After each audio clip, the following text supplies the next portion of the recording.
दोनों जूस पीने के लिए चले जाते हैं। वहीं दूसरी ओर चंद्रा बहुत गुस्से में थी, इसीलिए वो अपनी बहू को जानबूझकर मिक्सर वगैरह चलाना नहीं सिखाती है।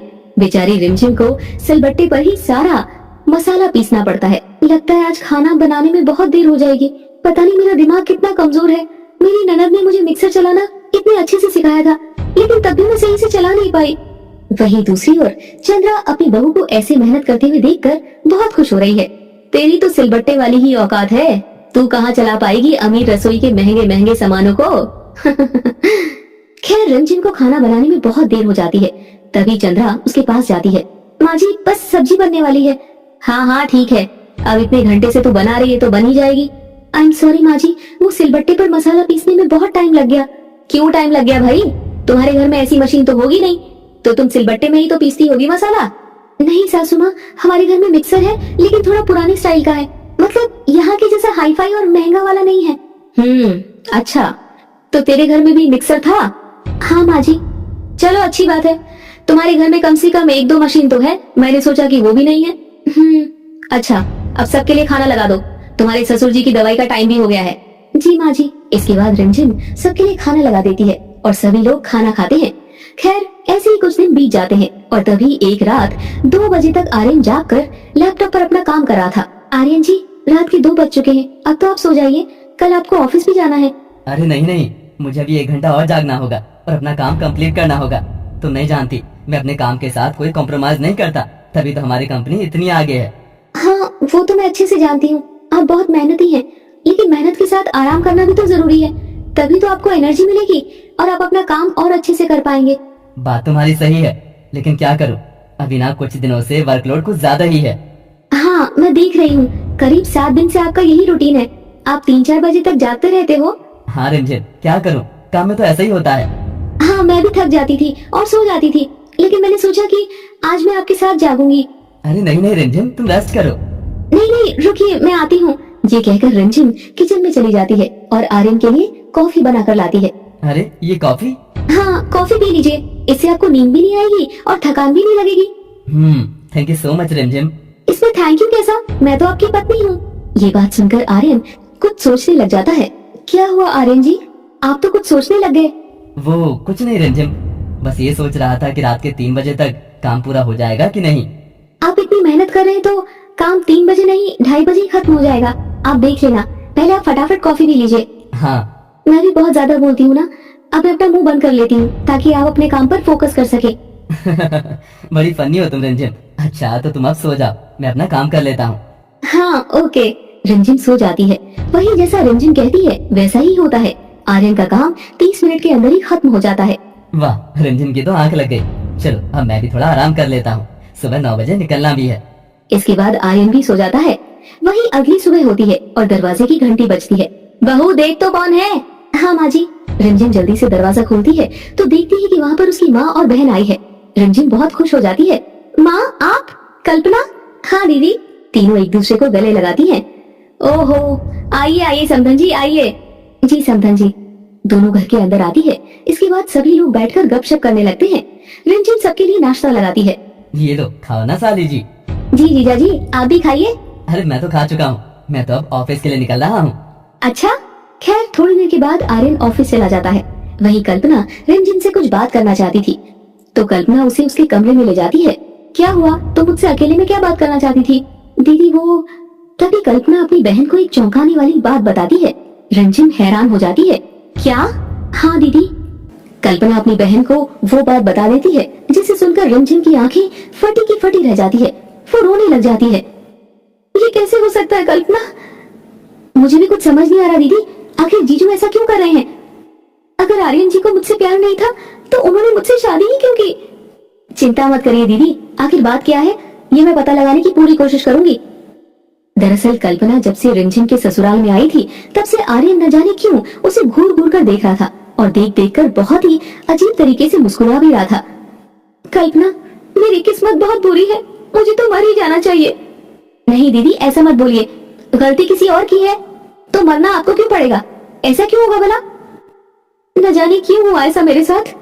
दीदी आप चिंता मत करिए, हम सब कुछ ठीक करने की पूरी कोशिश करेंगे, इतनी जल्दी हिम्मत मत हारिए। ठीक है। कल्पना रिमझिम को ऐसे ही बहुत देर तक समझाती रहती है। तब जाकर रिमझिम में थोड़ी हिम्मत आती है। तो कल्पना, मैं भी पता लगाने की कोशिश करूंगी कि आखिर आर्यन जी ऐसा क्यों कर रहे हैं और क्या वो मुझसे प्यार नहीं करते हैं। हाँ दीदी, सच्चाई तो हम लोग पता लगा कर ही रहेंगे। दोनों बातें कर ही रही थी तभी रिमझिम की सासू माँ उसे बुला लेती है। आई माँ जी, बस 2 मिनट। चलो दीदी। रिमझिम वहाँ से चली जाती है और अपने काम में लग जाती है, लेकिन बेचारी काम करते वक्त अपनी आंखें नम किए हुए बार बार आर्यन के बारे में ही सोचती रहती है। हे भगवान, मुझे किस जन्म की सजा दे रहे हैं आप।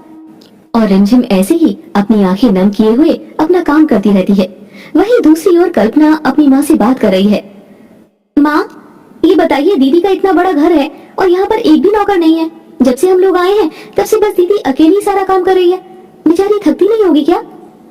अरे तो इससे तुझे क्या लेना देना है? काम तो रिमझिम ही कर रही है ना, तू थोड़ी ना कर रही है। तू चुपचाप आराम से बैठ और एसी की हवा खा। माँ, आप ऐसे कैसे बोल सकती हो? दीदी पराई हो गई है। अब तो आप थोड़ा बदल जाइए, देखिए तो दीदी की क्या हालत हो रही है। अरे बस बस, चुप रह तू। मैं तो जा रही हूँ टीवी देखने। तुझे पता है रिमझिम की सास के कमरे में कितना बड़ा टीवी लगा है? बाप रे बाप, मैंने तो अपनी जिंदगी में कभी भी इतना बड़ा टीवी नहीं देखा है। सच में अमीर लोगों की तो बात ही अलग होती है। माँ, मैं आपसे दीदी की प्रॉब्लम के बारे में बात कर रही हूँ और आप टीवी के पीछे पड़ी है। देख, अब मैं लास्ट बार कह रही हूँ, मेरा मूड मत खराब कर। मैं यहाँ पर एंजॉय करने के लिए आई हूँ, तेरी बकवास सुनने नहीं आई हूँ। बेहतर होगा कि तू चुप रहे और एंजॉय कर, समझी? माँ सुनो तो। गुस्से में काजल वहाँ से चली जाती है। थोड़ी देर में शाम हो जाती है और आर्यन ऑफिस से घर आ जाता है। तभी कल्पना थोड़ी देर बाद आर्यन के कमरे में जाती है। हेलो जीजू, ये देखिए तो, ये ड्रेस कैसी लग रही है मुझ पर? वाह, इस ड्रेस में तो तुम बहुत खूबसूरत लग रही हो साली जी। कहीं जा रही हो क्या? हाँ, मेरी फ्रेंड है एक, वो इसी शहर में रहती है। आज उसका बर्थडे है तो उसी की बर्थडे पार्टी में जा रही हूँ। अच्छा, मैं भी चलूं क्या? क्यों? वहाँ तो लड़कियां ही लड़कियां होगी, आप वहाँ पर क्या करोगे? अच्छा, चलो कोई बात नहीं। वैसे जीजू, आप चाहे तो हम दोनों कल कॉफी पर चल सकते हैं। कल्पना की मुंह से ये बात सुनकर आर्यन बिल्कुल चौंक जाता है। क्या? हाँ जीजू, अगर आप चाहे तो हम चल सकते हैं।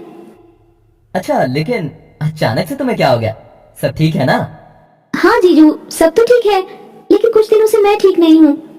क्यों, क्या हुआ? वो, मैं आपके लिए पागल हो चुकी हूँ जीजू। मुझे हर जगह बस आप ही दिखाई देते हैं। क्या? हाँ जीजू, आप बताइए ना, आप मेरे बारे में क्या सोचते हैं? हाँ कल्पना, मुझे भी तुम बहुत अच्छी लगती हो। मुझे तुम्हारी सारी चीजें बहुत पसंद आती हैं। सच्ची? मुच्ची। तभी बाथरूम से रिमझिम बाहर निकलती है। दरअसल रिमझिम बाथरूम में छिपी हुई थी और इन दोनों की बातें सुन रही थी। आर्यन जी, आपने मेरे साथ ऐसा क्यों किया?